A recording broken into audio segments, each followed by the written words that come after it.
Chief justice Peshawar high court کی حلف برداری تقریب جاری ہے، آپ کو لیے چلتے ہیں.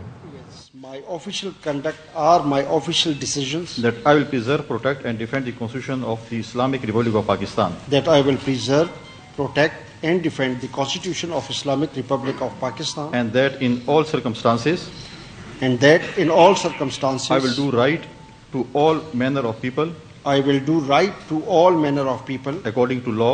According to law. Without fear or favor. Without fear or favor. Affection or ill will. Affection or ill will. May Allah Almighty help and guide me. May Allah Almighty help and guide me. Ameen. Ameen.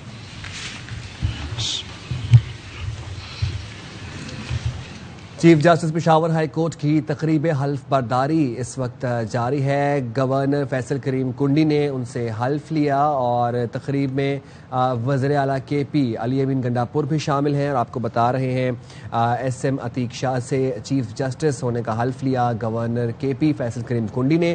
مناظر بھی آپ دیکھ رہے ہیں. Chief justice Peshawar high court کی تقریب حلف برداری اس وقت جاری ہے اور اب حلف لے لیا گیا ہے اور اب سگنیچرز کیے جا رہے ہیں. Chief justice Peshawar high court کی تقریب حلف برداری ہے.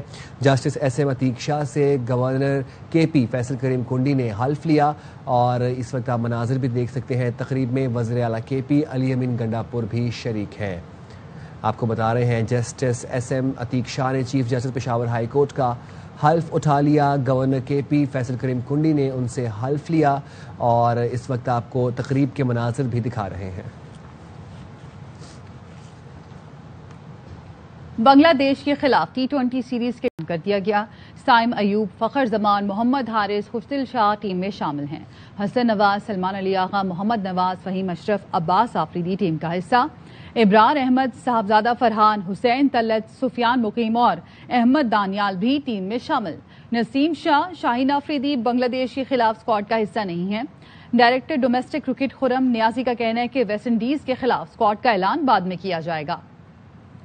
ایوب، فخر زمان، محمد حارث، حسن نواز، سلمان علی آغا، محمد نواز، خوشدل شاہ، فہیم اشرف، عباس آفریدی، ابرار احمد، صاحبزادہ فرحان، حسین طلعت، سفیان مقیم، احمد دانیال، سلمان مرزا.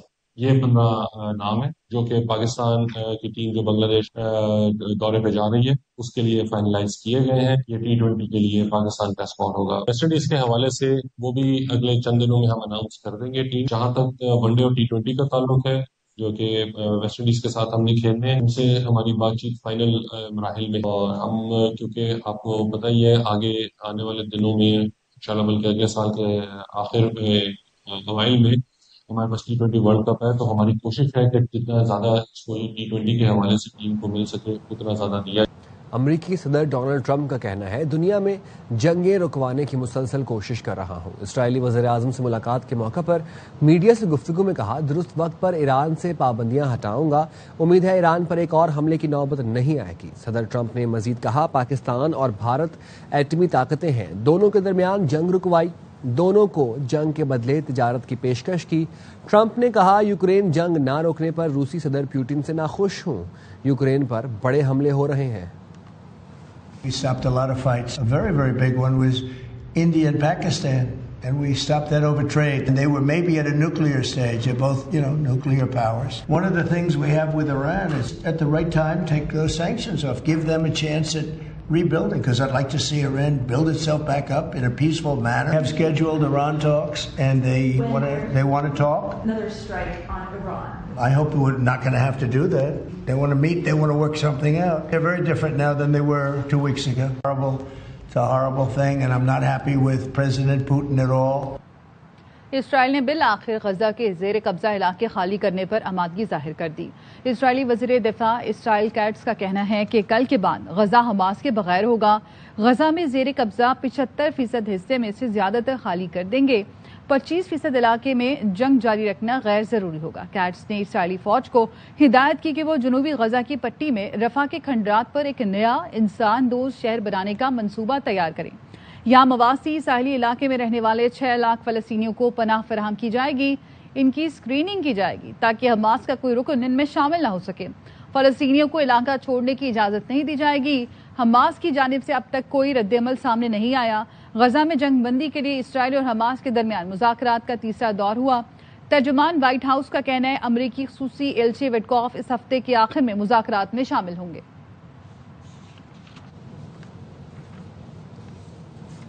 امریکی صدر ڈونلڈ ٹرمپ کا کہنا ہے حماس غزہ میں جنگ بندی کرنا چاہتی ہے. واشنگٹن میں اسرائیلی وزیر اعظم نیتن یاہو سے ملاقات میں صدر ٹرمپ نے کہا اسرائیل کے پڑوسی ممالک سے بہت اچھا تعاون ملا. 2 ریاستی حل کے سوال پر ٹرمپ نے کہا وہ اس بارے میں نہیں جانتے, نیتن یاہو سے پوچھیں. اسرائیلی وزیر اعظم نے کہا امریکہ کے ساتھ ایسے ممالک کی تلاش پر کام کر رہے ہیں جو فلسطینیوں کو بہتر مستقبل دے سکیں. جو فلسطینی غزہ میں رہنا چاہتے ہیں وہ قیام کر سکتے ہیں. مجموعی طور پر سیکیورٹی اسرائیل کے پاس رہنی چاہیے. They want it, they want to meet and they want to have that ceasefire. And we've had great cooperation from surrounding Israel, surrounding countries. Great cooperation from every single one of them. So something good will happen. We have an opportunity to finally get a peace deal, and I'm hopeful for it very quickly. امریکی صدر Donald Trump اور اسرائیلی وزیر اعظم Nitin Yahoo کے درمیان white house میں ایک اہم ملاقات ہوئی. بین الاقوامی امن, مشرق وسطی کی صورتحال اور باہمی تعاون پر تفصیلی تبادلہ خیال کیا گیا. اس موقع پر نیتن یاہو نے اعلان کیا کہ انہوں نے صدر ٹرمپ کو نوبل امن انعام 2026 کے لیے باضابطہ طور پر نامزد کیا ہے. صدر ٹرمپ نے متعدد بین الاقوامی تنازعات کے حل میں قائدانہ کردار ادا کیا. یہی کردار انہیں نوبل انعام کا حقیقی حقدار بناتا ہے. ہم نے نوبل کمیٹی کو سفارش کا خط ارسال کر دیا. صدر ٹرمپ کی مشرق وسطی میں اولین ترجیح ہے کہ غزہ میں جنگ بندی ہو جائے. ترجمان وائٹ ہاؤس کیرولین لیوٹ کی پریس کانفرنس. کہا مشرق وسطی کے لیے نمائندہ خصوصی اسٹیو وٹکاف رواں ہفتے دوحہ جائیں گے اور مذاکرات کریں گے. قطر اور مصر جنگ بندی کے لیے اہم کردار ادا کر رہے ہیں. Most priority for the president right now in the Middle East is to end the war in Gaza and to return all of the hostages. Also, as you know, there was a ceasefire proposal that Israel supports that was sent to Hamas, and we hope that they will agree to this proposal. Envoy Witkoff intends to travel to Doha later this week, where he will continue to engage in these discussions. And the Qataris and the Egyptians have been incredibly helpful partners in mediating these negotiations and discussions to bring peace. Iran کے صدر Masoud Pezeshkian کا کہنا ہے کہ اسرائیل نے انہیں قتل کرنے کی کوشش کی لیکن ناکام رہا. امریکی صحافی ٹکر کارلسن کو انٹرویو میں اسرائیل کی جانب سے انہیں قتل کرنے کی کوشش میں امریکہ ملوث نہیں تھا. ایران نے جوہری ہتھیار حاصل کرنے کا کبھی نہیں سوچا. ایران نے جنگ شروع کی اور نہ ہی اسے جاری رکھنا چاہتا ہے. ہمارا مقصد خطے میں امن قائم رکھنا ہے. امریکی صدر ڈونلڈ ٹرمپ کے خلاف فتوے سے متعلق سوال پر ایرانی صدر نے کہا کہ ایران میں کسی بھی مذہبی شخصیت نے ایسا فتویٰ جاری نہیں کیا. The Israeli government tried to assassinate you? They did try, yes. And they acted accordingly. But they failed. I was in a meeting. We were discussing the ways to move forward. But thanks to the intelligence by the spies that they had, they tried to bombard the area that we were holding that meeting. Of course, it was not the U.S. that was behind the attempt on my life. It was Israel. Mr. Trump, he's capable enough to guide the region towards the peace and a brighter future and put Israel in its place. اسرائیل کے دوبارہ حملے کے خدشے کے پیش نظر ایرانی فوج کو ہائی الرٹ کر دیا گیا ہے. ایرانی میڈیا کے مطابق سپریم لیڈر آیت اللہ خامنائی کے مشیر نے واضح کیا ہے کہ اگر حملہ ہوا تو جوابی کارروائی پہلے سے زیادہ شدید ہوگی. ایرانی فوج کے ترجمان کا کہنا ہے ملک کے خفیہ مقامات پر ہزاروں میزائل اور ڈرونز تیار کھڑے ہیں. اس بار جنگ میں قدس فورس, نیوی اور آرمی کو مکمل طور پر استعمال کیا جائے گا. امریکہ نے تحریر الشام کو دہشت گرد تنظیموں کی فہرست سے خارج کر دیا. امریکی وزیر خارجہ مارکو روبیو نے کہا کہ یہ فیصلہ نئے شامی صدر کی قیادت میں حکومت کی مثبت کارروائیوں کو تسلیم کرتا ہے. دہشت گرد تنظیم کی درجہ بندی کا خاتمہ صدر ٹرمپ کے مستحکم, متحد اور پرامن شام کے وژن کو عملی جامہ پہنانے کی جانب ایک اہم قدم ہے. صدر ٹرمپ نے کہا کہ ہم نے شام سے پابندیاں اس لیے ہٹائیں کیونکہ ہم انہیں ایک موقع دینا چاہتے ہیں. احمد الشرا کی تحریر الشام نے برسوں پہلے القاعدہ سے تعلقات منقطع کر لیے تھے. تحریر الشام نے کہا تھا کہ وہ ایک شمولیتی اور جمہوری شام کا قیام چاہتی ہے. بحیرہ احمر میں یمن کے حوثیوں کے حملے کا نشانہ بننے والا لائبیریا کا بحری جہاز ڈوب گیا۔ حوثی اکثریتی تنظیم انصار اللہ کا کہنا ہے اسرائیل کی جانب جانے والے مال بردار بحری جہاز میجک سیز کو یمن کی مسلح افواج نے نشانہ بنایا تھا۔ گزشتہ حوثی ترجمان نے کہا تھا لائبیریا کے مال بردار بحری جہاز پر 2 چھوٹی کشتیوں سے فائرنگ اور گرنیڈ حملے کیے گئے تھے۔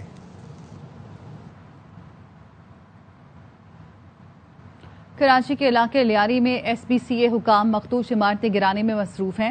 حادثے کے شکار عمارت کے اطراف 3 عمارتوں کو انتہائی مخدوش قرار دیا گیا۔ ڈیمولیشن ٹیم کا کہنا ہے کہ ریسکیو آپریشن کے دوران 3 منزلہ عمارت بری طرح لرز گئی تھی۔ اس عمارت کو بالائی منزل کی دیواریں توڑ دی گئیں۔ عمارت توڑنے کے لیے افرادی قوت کی مدد دی گئی۔ ٹیکنیکل بنیادوں پر بالائی منزلوں کو توڑنے کا کام بھی شروع کر دیا گیا۔ عمارت کے اطراف کی گلیاں سیل کر کے پولیس اہلکاروں کو تعینات کر دیا گیا۔ ایس بی سی اے حکام کا کہنا ہے عمارتیں گرانے اور علاقے کی صفائی میں 1 ماہ کا وقت لگے گا۔ فرنٹ والی بلڈنگ ہے سامنے والی، یہ زیادہ خطرناک ہے، اس کے بم وغیرہ اور پیلر کھل چکے ہیں نا، تو اس کو کل تو ہم نے اس کی دیواریں اتار دی ہیں تاکہ یہ ہلکا ہو جائے، اس کا ڈینجرس ختم ہو۔ پورا مہینہ لگ جائے گا پورے جگہ کو صاف کرنے میں۔ تنکا جوڑ کر رکشا خریدا لیکن وہ بھی ملبے میں تباہ ہو گیا۔ لیاری میں بیوہ نے گزر بسر کے لیے قسطوں پر رکشا لیا تھا۔ کہتی ہیں کوئی سہارا نہیں، حکومت مدد کرے، رکشا واپس دیا جائے۔ مزید جانتے ہیں نذیر شاہ سے جو متاثرہ خاتون کے ساتھ ہے۔ جی نذیر۔ دیکھیں لیاری بغدادی میں جب یہ عمارت گری تو 27 لوگ جہاں جاں باغ ہوئے، وہیں ایک خاتون ہے جنہوں نے قسطوں پر رکشا لیا تھا، وہ اس ملبے تلے دب کر ملبے کا ہی ڈھیر بن گیا۔ ابھی آپ کا کیا موقف ہے، کتنے کا رکشا لیا تھا اور اب کیا مسئلہ ہے؟ بس کیا چاہیے، چھوٹا بچے کون دے گا، کس کے پاس ہم مانگے گا، کوئی نہیں دینے والا، ابھی سارا کوئی نہیں ہے۔ تو کتنی اس رکشے کے پیسے بھرے تھے، کیا قسطوں بھرے؟ اس کو دیا نا 1,40,000 دے چکے ہیں، پھر خرچہ مرچہ کیا۔ ابھی آپ کی حکومت سے کیا اپیل ہے؟ کیا مانگتا ہے؟ انہوں نے قسطوں پر رکشا لیا تھا جس کے 1,40,000 بھرے تھے اور مزید بھرنے تھے، تو لیکن وہ رکشا ملبے کا ڈھیر بن گیا۔ ان کی مدد کی جائے اور انصاف کی اپیل کیجیے۔ لیاری میں بلڈنگ گرنے کا واقعہ، کمشنر کراچی کے سربراہی میں 5 رکنی تحقیقاتی کمیٹی تشکیل دے دی گئی۔ کمیٹی 48 گھنٹے میں اپنے نتائج سفارشات کے ساتھ پیش کرے گی۔ کمیٹی ذمہ داران کا تعین کرے گی اور آئندہ ایسے واقعات سے بچنے کے لیے سفارشات مرتب کرے گی۔ کمیٹی خطرناک عمارتوں سے لوگوں کو نکالنے کا طریقہ کار وضع کرے گی۔ تحقیقاتی کمیٹی بلڈنگ گرنے اور بلڈنگ کی منظوری سمیت دیگر پہلوؤں کا جائزہ لے گی۔ کمیٹی لیاری میں غیر قانونی عمارتوں بالخصوص مخدوش عمارتوں سے متعلق رپورٹ بھی تیار کرے گی۔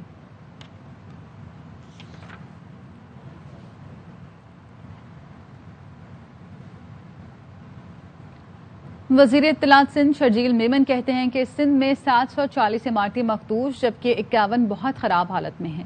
11 خالی کرا لی گئی ہیں، جس کے پاس دوسری رہائش نہیں، حکومت وقتی طور پر انہیں پناہ دے گی۔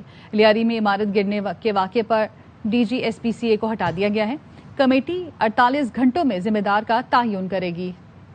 گئی تھی اس عمارت کو بھی 2023 میں 1 دفعہ نوٹس کیا گیا، 2024 میں 2 دفعہ کو نوٹس بھیجا گیا کہ آپ عمارت خالی کریں، عمارت خالی نہیں کی۔ سندھ بھر میں کوئی 740 عمارتیں ہیں، حالت ٹھیک نہیں ہے۔ 51 ہیں، ان کی حالت بہت خراب ہے، ان میں سے 11 خالی کرا دی گئی ہیں، باقی سب کو نوٹس دیے گئے۔ کوشش یہی ہے کہ یہ ساری عمارتیں خالی ہو، جس کے پاس کوئی آلٹرنیٹ نہیں ہے تو اس کے لیے ٹیمپرری شیلٹر کے طور پہ ارینجمنٹ جو ہے وہ زیر غور ہے۔ ایس بی سی کی یہ ذمہ داری ہے، جگہیں نقشے صحیح طریقے سے اپروو کریں، جہاں پہ وائلیشن ہو رہی ہے بلڈنگ لاز کی اس کو چھوڑیں۔ کل جو سخت کارروائی کی گئی ہے، ڈی جی ایس پی سے کو ہٹایا گیا ہے، انکوائری کی گئی ہے، کمیٹی کو 48 آورز میں اس کا تعین کرے گی، اس کے بعد ایف آئی آر کا بھی فیصلہ کیا گیا۔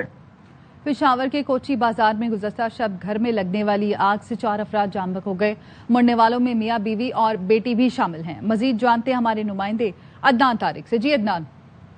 پشاور کے علاقے کوچی بازار میں اس وقت میں موجود ہوں، جہاں پر رات گئے جو ہے ریاض نامی شخص کے گھر میں جو ہے وہ آگ بھڑک اٹھی تھی۔ بتایا گیا ہے کہ شارٹ سرکٹ کے باعث جو ہے لگنے والی آگ نے دیکھتے ہی دیکھتے جو ہے پوری بلڈنگ پورے مکان کو اپنی لپیٹ میں لے لیا۔ 3 منزلہ یہ عمارت ہے جس کو آگ میں مکمل طور پر اپنی لپیٹ میں لے لیا۔ جلسنے والے ایک ہی خاندان کے 6 افراد کو لیڈنگ اسپتال منتقل کیا گیا تھا، جہاں پر ریاض نامی شخص جس کا گھر ہے وہ، اس کی بیوی اور اس کی بیٹی جو ہے وہ وفات پا گئے تھے، جبکہ ان کا دیور جو ہے وہ بھی وفات پا گئے تھے۔ کوچی بازار اس وقت جو ہے وہ غم کی فضا میں ہے اور مکمل طور پر بازار کو جو ہے وہ بند رکھا گیا ہے۔ 4 سدے کے رہائشی تھے جن کا نماز جنازہ 4 سدہ میں جو ہے وہ ادا کر دی گئی ہے۔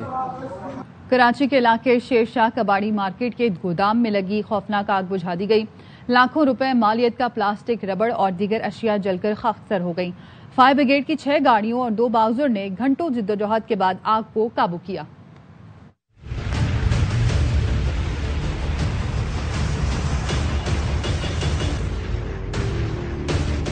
شیرشاہ کباڑی مارکیٹ کے گودام میں لگنے والی آگ نے دیکھتے ہی دیکھتے شدت اختیار کر لی اور وہاں موجود ہر چیز کو اپنی لپیٹ میں لیا۔ اطلاع ملنے پر فائر بریگیڈ کی 3 گاڑیاں آگ بجھانے کے لیے پہنچی۔ آگ کی شدت زیادہ ہونے کے پیش نظر مزید 3 گاڑیاں اور 2 واٹر باؤزر طلب کیے گئے۔ پانی کی سپلائی ہماری اپنی فائر بریگیڈ کی اچھی تھی، اسٹیشن ہمارے قریب ہے، الحمدللہ ہم نے آگ پہ قابو پا لیا۔ تمام ایریاز گودام نقصان سے بچا لیا گیا الحمدللہ۔ آتش زدگی کے نتیجے میں گودام کے مختلف حصوں میں رکھی استعمال شدہ اشیاء، پلاسٹک اور ربڑ کی کھیپ جل کر خاکستر ہو گئی۔ ارد گرد کے تمام جو گودام سے چیزیں ہیں، کروڑوں کا سامان، اس کو محفوظ کر لیا گیا ہے۔ اس گودام میں بھی 30% افیکٹ ہوا ہے، 70% آپ دیکھ سکتے ہیں بیگ پہ، یہ سیف ہو گیا۔ فائر بریگیڈ حکام کا کہنا ہے کہ آگ پر قابو پانے کے بعد کولنگ کا عمل شروع کیا گیا ہے۔ آگ لگنے کی وجوہات جاننے کے لیے دیگر اداروں کے ساتھ مل کر تحقیقات کی جائے گی۔ کیمرامین شہزاد میمن کے ساتھ افضل خان، ARY نیوز، کراچی۔ لاہور میں کم عمر کار ڈرائیور کے ہاتھوں شہری کی موت، لواحقین نے تھانے کے باہر احتجاج کیا، کہا کہ پولیس نے مقدمے میں نرم دفعات لگائی ہیں۔ رپورٹ کریں احمد کھوکھر۔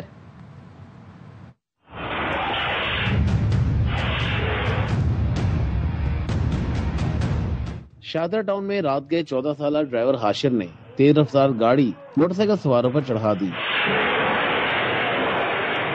جس سے امین جاں بحق، بھائی فرید اور عمران نامی شہری زخمی ہو گئے۔ شہریوں نے ہاشر کو گاڑی سے اتار کر تشدد کا نشانہ بنایا۔ مدعی مقدمہ کے مطابق پولیس نے نرم دفاعات کے تحت مقدمہ درج کیا۔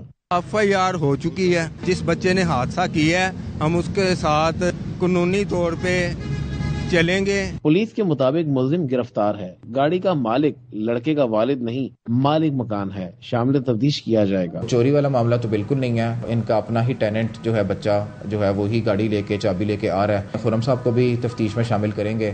نوجوان کی ہلاکت پر متاثرہ خاندان نے شادرہ ٹاؤن تھانے کے باہر احتجاج کیا۔ SP سٹی انویسٹیگیشن فرحت عباس نے مدعی مقدمہ سے ناروا سلوک کرنے پر تفتیشی افسر اسسٹنٹ سب انسپیکٹر رفاقت علی کو معطل کر کے تفتیش انچارج انویسٹیگیشن سجاد حیدر کو منتقل کر دی۔ کیمرامین اظہر بشیر اور ساتھی رپورٹر بابر خان کے ساتھ احمد کھوکھر، ARY نیوز، لاہور۔ وفاقی وزیر داخلہ محسن نقوی نے حوالہ ہنڈی، منی لانڈرنگ اور نان کسٹم مصنوعات کے خلاف کریک ڈاؤن کا حکم دے دیا۔ FIA کراچی زون میں اہم اجلاس کی صدارت کرتے ہوئے محسن نقوی نے ہدایت کی کہ حوالہ ہنڈی میں ملوث بڑے بڑے لوگوں پر ہاتھ ڈالا جائے، کسی کا دباؤ قبول نہ کیا جائے۔ نان کسٹم مصنوعات اور جعلی دواؤں کا کاروبار کسی صورت برداشت نہیں، مگر وہ دھندے ملوث لوگوں کی اصل جگہ جیل ہے، ان سے آنی ہاتھوں سے نپٹا جائے۔ 5000 سے زائد ڈالر بیرون ملک لے جانے والوں کے خلاف بھرپور کارروائی کی جائے۔ وفاقی وزیر داخلہ نے بھکاریوں کو بیرون ملک بھجوانے والے ایجنٹ مافیا کی سرکوبی کا بھی حکم دیا، کہا بھکاری مافیا پاکستان کا امیج خراب کر رہا ہے، ایجنٹس کے خلاف بلا تفریق ایکشن نظر آنا چاہیے، مفروع ایجنٹس کو دیگر صوبوں کے تعاون سے گرفتار کیا جائے، ڈیپورٹ ہو کر آنے والے بھکاریوں کی گرفتاری یقینی بنائی جائے۔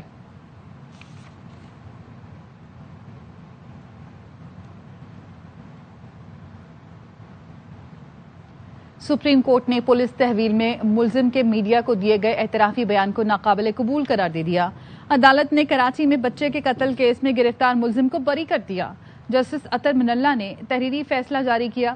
ٹرائل کورٹ نے ملزم کو موت کی سزا سنائی تھی۔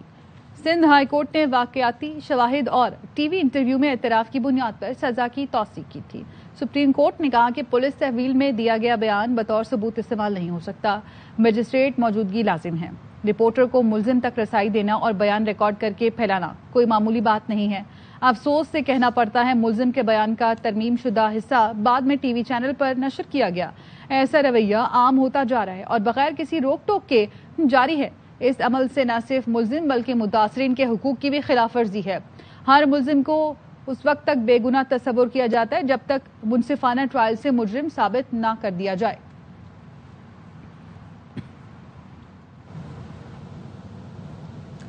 جسٹس جنید غفار نے سندھ ہائی کورٹ کے چیف جسٹس کا حلف اٹھا لیا۔ آپ گورنر سندھ کامران ٹسوری نے جسٹس جنید غفار سے حلف لیا. حلف برداری کی تقریب اس جگہ ہوئی جہاں قائد اعظم محمد علی جناح نے پہلے گورنر جنرل کے عہدے کا حلف اٹھایا تھا. تقریب میں وزیر اعلیٰ سندھ مراد علی شاہ، میئر کراچی مرتضی وہاب، وزراء، ارکان اسمبلی اور اعلیٰ حکام نے شرکت کی. حلف برداری کے بعد چیف جسٹس جنید غفار نے مزار قائد پر حاضری دی. میڈیا سے گفتگو میں کہا، اپنی ذمہ داری احسن طریقے سے نبھانے کی کوشش کروں گا. میری پوری کوشش ہوگی کہ میں اپنے فرائض کو احسن طریقے سے نبھانے کی کوشش کروں اور جو یہ بھاری ذمہ داری ہے اس سے بہتر اپنا کام کر کے اس سے نبرد آزما ہو سکوں. پہلی دفعہ ایسا ہوا ہے کہ یہ آئین میں ایک ایسی ترمیم کی گئی ہے اور کیٹیگرائزیشن ہوئی ہے کانسٹیٹیوشنل بینچ اور ریگولر بینچ کی، تو ان کو ریزالو کرنے کے لیے ہم نے لارجر بینچز بنائی ہیں اور گائیڈنگ پرنسپلز جو ہے نا وہ بھی ہے نا ہم نے لیٹ ڈاؤن کیے ہیں. تو انشاءاللہ جو ہے نا یہ آہستہ آہستہ وقت کے ساتھ ساتھ ٹھیک ہوگا، فوراً نہیں ہو سکتا ہے کیونکہ یہ کنفیوژن جو ہے وہ رہے گی. امیر جماعت اسلامی پاکستان حافظ نعیم الرحمان کا کہنا ہے کہ کچھ کہتے ہیں کہ 2 ریاستی حل ہو تو ہم اسرائیل کو تسلیم کر لیں گے. کچھ وزراء ابراہیمی معاہدے کی بات کرتے ہیں. کسی نے ایسا سوچنے کی بھی ہمت کی تو عوامی مزاحمت کی تحریک شروع کریں گے. یہ ہماری ریڈ لائن ہے. اسرائیل تو ایک دہشت گرد ریاست کے طور پر بالکل واضح طور پر سامنے آ گئی، لیکن اس موقع پر پاکستان میں کچھ وزراء اس طرح کے بیانات دینے انہوں نے شروع کر دیے ہیں کہ جیسے وہ ابراہیم ایکارڈ پر بات کر سکتے ہیں یا اسرائیل کو تسلیم کر سکتے ہیں اور جواز وہ 2 ریاستی حل کا نام لے کر بات کو آگے بڑھاتے ہیں. میں اس حکومت کے ان وزراء کو بھی وارن کرنا چاہتا ہوں اور پوری حکومت کو بھی کہ جس نے تصور بھی کیا اس بات کا کہ وہ ابراہیم ایکارڈ کا حصہ بننے کے لیے پاکستان میں کوئی گفتگو کرے گا یا اس عمل کو آگے بڑھائے گا یا اسرائیل کو تسلیم کرنے کی طرف کوئی گفتگو شروع کرے گا، پوری قوم مزاحمت کرے گی. سب کو یہ بات سمجھ لینی چاہیے کہ یہ ہماری ریڈ لائن ہے. اگر اس حکمران طبقے نے پیش رفت کی تو پوری پاکستانی قوم مزاحمت کرے گی. اور میں جماعت اسلامی کے امیر کی حیثیت سے کہنا چاہتا ہوں کہ جماعت اسلامی اس مزاحمت کو لیڈ کرنے میں اعزاز سمجھتی ہے اپنے لیے. اقوام متحدہ میں پاکستان کے مستقل مندوب عاصم افتخار نے کہا ہے کہ افغان سرزمین میں پاکستان کے خلاف استعمال ہو رہی ہے. افغانستان سے جنم لینے والی دہشت گردی ہمارے لیے خطرہ ہے. داعش افغان عبوری حکومت کو نشانہ بنا رہی ہے. القاعدہ، فتنہ الخوارج، TTP اور بلوچ شدت پسند افغانستان سے بدستور سرگرم ہیں. Afghan soil also continues to be used by terrorists, often proxies against other countries, particularly Pakistan. ISIL-K continues to target the de facto authorities, while other terrorist entities including Al-Qaeda, Al-Fitna, Al-Khwarij, TTP and the Baloch militant groups continue to operate from ungoverned spaces in Afghanistan. We also have credible evidence of collaboration between the TTP and other groups such as the BLA and the Majid Brigade aimed at disrupting strategic infrastructure and economic development projects in Pakistan. The TTP poses a threat not only to our national security but the region and the world. We continue to see attempts by TTP terrorists to infiltrate into Pakistan from Afghanistan. Pakistan will continue to take all possible action to ensure the safety and security of its people. People's Party کے ترجمان ندیم افضل چند کہتے ہیں کہ آصف زرداری کی صدارت کو کوئی خطرہ نہیں ہے. پیپلز پارٹی کے بغیر یہ نظام نہیں چل سکتا. اسپیکر پنجاب اسمبلی کا ارکان کے خلاف ریفرنس غیر جمہوری اقدام ہے. ملک محمد احمد خان کی پارٹی میں پوزیشن کمزور ہے، شاید اس لیے یہ اقدام اٹھایا ہو. میرا نہیں خیال زرداری صاحب کی صدارت کسی حوالے سے بھی کوئی خطرہ ہے. اس ریاست کو اگر کامیابی سے آپ نے چلانا ہے تو ٹو پارٹیز وقت آپ کی مجبوری ہے تو آپ اس کو کیسے باہر پھینکیں گے. نظام کو مضبوط کرانے کے لیے میاں صاحب کو اپنا رول پولیٹیکل، لوگوں میں لڑائیاں ختم کروائیں. جو بزرگ ہوتا ہے نا ناراضگیوں کی طرف نہیں جاتا، لڑائیوں کی طرف نہیں جاتا، وہ صلح کی طرف جاتا. اگر وہ نہیں کریں گے تو تاریخ ان کو معاف نہیں کرے گی. کیونکہ خاموشی جو ہے غلط چیزوں کے اوپر مور ثبت ہے. یا تو چلتا ہے ریٹائرمنٹ کا اعلان کر دیں کہ میں ریٹائر ہو گیا. بہت اچھا تعلق ہے اسپیکر کے ساتھ اور میں سمجھتا ہوں یہ ان کا اقدام ٹھیک نہیں ہے. یہ جمہوری اقدام نہیں ہے. شاید ان کی کچھ اپنی جماعت کے اندر بھی تھوڑی سی پوزیشن کمزور ہو رہی تھی تو اس کو بھی اسٹرانگ کرنا تھا انہوں نے. آپ سسپینڈ کر سکتے ہیں 2-3 دن کے لیے. آپ اگر ڈی سیٹ کریں گے تو یہ بہت بڑا اقدام ہے. الیکشن کمیشن خود ایکسٹینشن پہ بیٹھا ہوا ہے. الیکشن کمیشن کو بھی دھیان کرنا چاہیے اور اسپیکر صاحب کو بھی اپنے یہ واپس لینا چاہیے. امیر حیدر ہوتی کا مخصوص نشستیں نہ لینے سے متعلق بیان خوش آئند ہے۔ مشیر اطلاعات کے پی منسٹر سیف کہتے ہیں مولانا بھی امیر حیدر ہوتی کی طرح اسلامی کردار اور اخلاقی جرت کا مظاہرہ کریں۔ اپوزیشن میں ذرا بھر بھی اخلاقی جرت ہو تو مخصوص نشستیں لینے سے انکار کرے گی۔ مخصوص نشستیں صرف اور صرف پی ٹی آئی کا حق ہے۔ حکومت نے پی ٹی آئی کے خاتمے کے لیے ہر حربہ استعمال کیا مگر ناکام رہی۔ پی ٹی آئی کو دبانے کی کوشش میں پارٹی مزید مضبوط ہو کر ابھری۔ بانی پی ٹی آئی اور بشرا بی بی نے 190 ملین پاؤنڈ کیس کی جلد سماعت کی درخواستیں اسلام آباد ہائی کورٹ میں دائر کر دیں۔ درخواست میں موقف اپنایا گیا۔ 17 جنوری کو سزا ہوئی، 27 جنوری کو اپیل فائل کر دی، 15 مئی کو سزا معطلی درخواستوں پر پہلی سماعت ہوئی۔ نیب کیس لٹکانے کے لیے بار بار التوا مانگ رہا ہے۔ یقین دہانی کے باوجود سزا معطلی کی درخواستیں جلد مقرر نہیں ہوئی ہیں۔ عدالت سزا معطلی کی دونوں درخواستیں جلد سماعت کے لیے مقرر کرنے کا حکم دے۔ کسٹمز اور رینجز نے کراچی میں یوسف گوٹ بس ٹرمینل پر گوداموں پر چھاپا مار کر کروڑوں مالیت کی اسمگل اشیاء برآمد کر لی۔ انجم وہاب اس حوالے سے میں اپڈیٹ کر رہے ہیں۔ جی انجم۔ جی، کسٹم انفورسمنٹ اور رینجر نے یوسف گوٹ ٹرمینل پر قائم مختلف گوداموں پر چھاپا مارا، جہاں سے بڑی تعداد میں کروڑوں روپے مالیت کی غیر ملکی اشیاء برآمد کر لی، جن میں اسمگل شدہ ایرانی خوشبود، چائنیز سالٹ، غیر ملکی کپڑا، ایرانی ٹائل، کراکری، آٹو پارٹس وغیرہ تھے، وہ گوداموں سے برآمد کر لیے۔ تمام سامان کروڑوں روپے کا سامان کو 21 ٹرکوں میں لاد کر قانونی کارروائی ہستی تخمینے کے لیے اینٹی اسمگلنگ آرگنائزیشن کے گودام میں منتقل کر دیا گیا۔ کروڑوں روپے کے اسمگل شدہ سامان کے خلاف مقدمہ درج کر کے تحقیقات شروع کر دی گئی۔ بہت شکریہ۔ خبریں اور بھی ہیں لیکن یہاں وقت ہوا ہے ایک بریک کا، ساتھ رہیے گا۔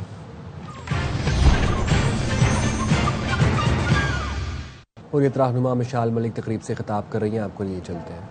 Senior most journalist of India, and one of them I remember was R.T. Tiku, and she wrote an article and she said that he regularly tags Yasin Malik's wife, and then I felt so sad that such a young boy with such vibrant ideas, dreams, conviction, bravery, and how we lose such gems.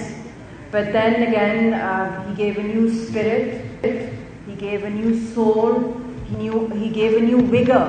As Muzammil was mentioning, that we should, this spirit of freedom should now be transferred to the future generations. So I think he is a big symbol of sacrifice, and without sacrifice, I think no one can achieve such a high pedestal. So میں یہی کہنا چاہوں گی کہ آج کیونکہ تھوڑا سا میں نے انگلش میں انٹرنیشنل کمیونٹی کو بھی ایڈریس کیا، اس کے ساتھ ساتھ میں اردو میں یہ کہوں گی کہ آج کا دن ہم سب کے لیے بہت ہی ایک دکھ کا بھی دن ہے، ایک امید کا دن ہے کہ برہان وانی شہید ہو گیا مگر وہ مر کے بھی زندہ ہے، اور 8 جولائی 2016 کو جو ان کی شہادت ہوئی، جو کشمیر کی سرزمین نے اپنے جگر کے ٹکڑے کو، اپنی ایک چمکتے ستارے کو اور اپنی ایک خوبصورت امید کو جس طریقے سے اپنی سرزمین پہ قربان ہوتے دیکھا، تو وہ بھی ایک لمحہ تھا جس کے بعد ہم نے انقلاب کے اندر، ہم نے اس شدت اور اس جذبے کے اندر ہم نے ایک آئی تھنک ملٹی پلائر امپیکٹ جو ہوا اس کے ساتھ۔ اور برہان صرف ایک خاندان کا بیٹا نہیں تھا، بلکہ آئی تھنک وہ ہر اس شہید کی ماں کی آغوش میں ہے جس نے اپنے جوان بچوں کو تحریک آزادی کے لیے قربان کیا اور ان کو کفن میں اللہ تعالیٰ کے پاس رخصت کیا۔ تو یہ بھی بڑے ہی حوصلے اور بڑے دم والی بات ہوتی ہے۔ اس کے ساتھ ہی نیوز بلیٹن سے پھر وقت اتنا ہی۔ دیکھتے رہے RY نیوز۔